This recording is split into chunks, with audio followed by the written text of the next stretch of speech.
কোথায় যাচ্ছেন বন্ধুরা? চুপচাপ আমার এই রান্নাটা দেখে যান। কী বানাচ্ছি বলুন তো? পুঁটি মাছ দিয়ে বেঁতে শাক আলু দিয়ে তরকারি। মাছগুলো আমি ছাড়িয়ে ধুয়ে ভাজা করে নিচ্ছি। দেখুন ভাজা ভাজা হয়ে গেছে। আমি তেলের মধ্যে রসুন ফোড়ন দিয়ে দিলাম।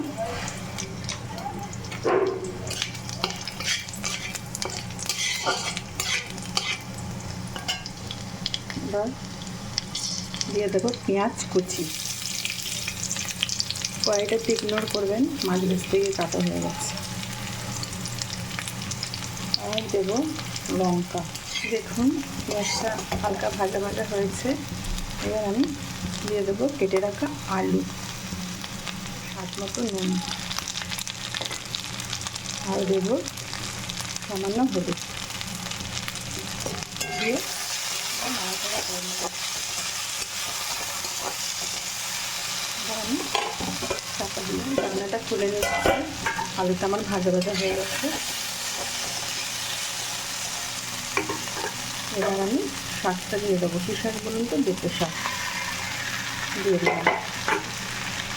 দিয়ে আবার নাড়াচাড়া করে এবার আমি চাপা দিয়ে দেবো। আবার আলু শাক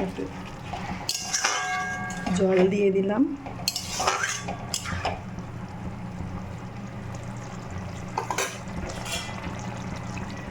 দেখুন আমার সেদ্ধ হয়ে গেছে।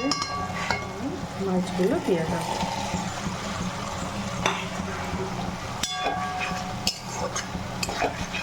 মাছটা আমার রেডি হয়ে গেল।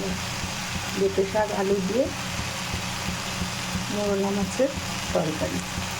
দেখুন বন্ধুরা, রান্নাটা আমার রেডি হয়ে গেছে। এবার আমি নামিয়ে নেব। রান্নাটা আমার রেডি হয়ে গেল বন্ধুরা।